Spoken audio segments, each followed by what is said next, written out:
Good morning, student. Myself Manisha, your science teacher from Bajrang Vidya Mandir. Today I am going to explain you the new topic of chapter number 4, heat. ठीक है, open page number 41. So let we start with an activity. Heat water in a small pan or a beaker. Collect some articles such as steel, spoon, उसके अलावा plastic scale, pencil, divider. Dip one end of each of these articles in hot water in figure 4.8. Wait for few minutes. ठीक है, आपको क्या करना है, एक beaker ले लिया इन्होंने, इसमें ना गर्म पानी डाला है.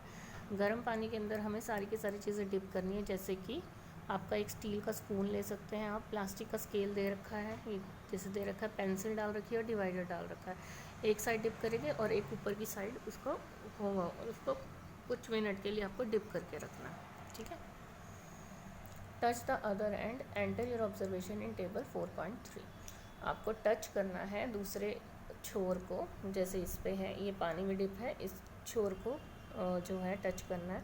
वो गर्म हुआ है या नहीं आपको ये देखना है और आपको ऑब्जर्वेशन लिखनी है टेबल 4.3 में. अब हमने यहाँ पे स्टील स्पून लिखा है, वो मेटल है तो वो गर्म हो गया था. ठीक है, पेंसिल है वो नॉन मेटल में आएगा, मटेरियल में आएगा इनफैक्ट, तो वो जो है आपका नो आ गया. वहाँ पर भी वो गर्म नहीं हुई थी ऊपर की साइड से. ठीक है, स्केल जो था वो भी नॉन मेटल था, मेटल नहीं था एक्चुअली, वो भी आर्टिकल है एक, या आप सब्सटेंस से कह सकते हो, प्लास्टिक से बना हुआ है तो वो भी गर्म नहीं हुआ, लेकिन पिघल सकता है, लेकिन वो गर्म नहीं होगा इतना. ठीक है, उसके अलावा डिवाइडर था, हाँ जी, एक उसका दूसरा एंड जो था वो भी गर्म हो जाएगा. ठीक है, और पेंसिल जो है वो गर्म नहीं होगी. ठीक है, अब आपने ऑब्जर्वेशन लिख ली. The material which allow heat to pass through them easily are called conductor of heat. वो मटीरियल जो हीट को अलाउ करते हैं कि वो इजीली उसमें से चली जाए, पास हो जाए, उसको हम कंडक्टर ऑफ हीट कहते हैं. इसके एग्जांपल है एल्यूमिनियम, आयरन और कॉपर. ठीक है, वो मटेरियल जो हीट को बिल्कुल भी अलाउ नहीं करते कि वो उसके आसपास जो है वो जो है पार हो सके, उसको गर्म कर सके या उसे हीट कर सके, तो वो पुअर कंडक्टर हीट के होते हैं. जैसे कि प्लास्टिक और वुड बताया आपको इसमें. तो ज़्यादा पानी गर्म होगा तो प्लास्टिक पिघल भी सकता है बेटा, लेकिन इसमें हमने ज़्यादा गर्म नहीं लिया था, तो इसलिए प्लास्टिक और वुड जो हैं वो पुअर कंडक्टर हैं. Poor conductor are known as insulators. ठीक है, जो पुअर कंडक्टर्स हैं उनको हम इंसुलेटर्स भी कहते हैं. ठीक है, the water and the air are the poor conductor of heat. आपको पता है पानी और एयर जो है पुअर कंडक्टर हीट के हैं, वो हीट को आस पार नहीं होने देते हैं. Then how does the heat transfer take place in these substances, let us found out. ठीक है, फिर हीट कैसे ट्रांसफ़र होगी, ना पानी था ना एयर थी, तो जब वो हीट को पास ही नहीं करने देंगे बेटा, तो फिर हीट कैसे ट्रांसफ़र होगी. ठीक है, विदाउट अ मीडियम. ठीक है, वो उस ये हम एक्टिविटी के थ्रू करेंगे. Activity 4.8. Take a round bottom flask, if flask is not available a beaker can be use. ठीक है, राउंडेड जो है आपको बॉटम फ्लास्क लेनी है जो ऐसी होती है बेटा. ठीक है, अगर ये नहीं मिलती तो आप बीकर भी ले सकते हैं. Fill 2/3 with water. आपको इसको 2/3 में पानी से भरना है. ठीक है, place it on the tripod and make some arrangements to place the flask in such a way that you can heat it by placing a candle below it. ठीक है, आपको इसको फिर ट्राईपॉड स्टैंड पे रखना है और इस तरह से रखना है कि एक कैंडल नीचे जलाकर आप उसको गर्म कर सकें. ठीक है, wait till the water in the flask is still. आपको तब तक करना है हीट जब तक पानी जो है वो स्टिल हो जाए, बॉयल बनाना शुरू हुआ पर एक जगह रुका रहे. Place a crystal of potassium permanganate at the bottom of the flask gently using a straw. आपको फिर क्या करना है, पोटेशियम परमैंगनेट का जो है वो डालना है, उसमें नीचे डालना है लेकिन स्ट्रॉ की मदद से. Now heat the water by placing the candle just below the crystal. अब आपको क्या करना है, कैंडल को जो है उसके नीचे प्लेस करना है, पोटेशियम परमैंगनेट के नीचे. ठीक है, जहाँ उसका क्रिस्टल है. Right your observation in your notebook and draw a picture of your observation.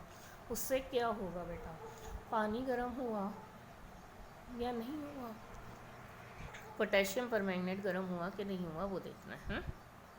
When water is heated the water near the flame get hot. जब पानी गर्म हुआ तो जो पानी था वो फ्लेम के पास वो गर्म हो गया। हॉट वाटर राइजेज अप, जो गर्म पानी था वो ऊपर जो है राइज होना शुरू हो गया। Cold water down sides move down towards, ठीक है, जो ठंडा पानी था वो उसकी तरफ नीचे की साइड आना शुरू हो गया, ठीक है। द सोर्स ऑफ हीट, ठीक है, सोर्स ऑफ हीट की तरफ आना शुरू हो जाएगा, ठीक है। This water get hot and rises, ठीक है। अब जैसे वो बताया आपको, इसमें था यहाँ से पानी गर्म हो गया, वो पानी जो है वो ऊपर चला गया, और जो यहाँ पर ठंडा पानी था वो उसके नीचे आना शुरू हो गया, ये बोला है उन्होंने, ठीक। अब हम पेज नंबर 42 करेंगे। दिखाया भी गया, आप देख सकते हैं। The water from the side moves down, जो पानी था नीचे की साइड का वो मूव करना शुरू कर दिया। इन्होंने 1/3 बोला था, पानी ज़्यादा भर रखा है इन्होंने, ठीक है। The process continue till the whole water get heated, और ये जो प्रोसेस था वो पूरा का पूरा पहले गर्म, ये वाला पानी बॉटम में गर्म हुआ, ऊपर चला गया, ठीक है। फिर जो ठंडा था उसने आके उसकी जगह ले ली, ठीक है। This process continue till the whole water heated, ये प्रोसेस तब तक चलता रहा जब तक पानी पूरा अच्छे से गर्म नहीं हो गया, ठीक है। This mode of heat transfer is called convection, ठीक है। इस मोड ऑफ उसमें this mode of transfer of heat को जो हम कन्वेंशन कहते हैं। How does the heat travel in air, heat कैसे ट्रेवल करती है हवा में। In which direction does the smoke go, कौन से डायरेक्शन में स्मोक जाती है, ऊपर की साइड उठती है ना बेटा हमेशा। The air near the heat source get hot and rises, जो एयर होती है हीट सोर्स के पास वो गर्म हो जाती है और ऊपर उठना शुरू कर देती है। The place from the sides become comes and take its place, जब वो ऊपर उठना शुरू हो जाएगी वो जगह खाली हो गई, जो ठंडी हो गई वो उसकी जगह आके लेना शुरू कर देती है। In this way the air gate heated, इसी की वजह से जो है हवा जो है वो भी गर्म हो जाती है, ठीक है।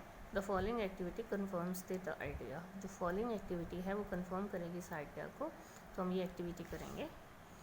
Light a candle, keep one hand above the flame and other hand and one hand on the side of the flame. आपको क्या करना है, एक कैंडल को जलाना है, ठीक है, उसका एक हाथ ऊपर की साइड रखना है और एक हाथ साइड में रखना है, ठीक है। Do your hand feel equally hot, क्या आपका हाथ जो है वो इक्वली गर्म होता है, फिगर में दिखाया गया, मैं आपको बताती हूँ। If not, which hand feels hotter and why. Be careful, keep your hand at the safe distance from the flame so that you do not get burn. आपको जो है केयरफुली काम करना चाहिए और अपने जो है फ्लेम से इक्वल डिस्टेंस, सेफ डिस्टेंस पे रखना चाहिए, ऐसा ना हो कि आप जल जाओ, जैसे इस फिगर में दिखाया, एक ऊपर रखना है और एक साइड में रखना है, ठीक है। Notice towards the top gets heated by convention, जो ऊपर वाला है वो ज़्यादा जल्दी गर्म होगा कन्वेंशन की वजह से। Therefore hand above the flame feels hot, ऊपर वाला अगर आप हाथ रखोगे तो वो बहुत जल्दी गर्म फील करेगा, आप ज़्यादा देर तक नहीं रख पाओगे। और on the other side however there is no convention and air does not feels as hot as the top. और अगर आप साइड में रखोगे तो जो है एयर वो ज़्यादा गर्म नहीं होगी as compare to the top, ठीक है। ऊपर की साइड ज़्यादा गर्म होगी, नीचे की साइड कम होगी। फॉर एग्ज़ाम्पल, जब आप मोमबत्ती बुझने लगते हो तो आप क्या करते हो, अपने ऐसे ही बनाते हो ना, अपने हाथ से ऐसे ही उसका ऑरा बनाते हो ना, ताकि उसको जो है हवा ना लगे, ठीक है। तो ऐसे ही वो बोल रहे हैं साइड में इतना गर्म नहीं होता, ऊपर की साइड ज़्यादा गर्म होता है, ठीक है। That's it for the video, we will discuss the next topic in the next video. Bye for now, I hope you have understood the topic.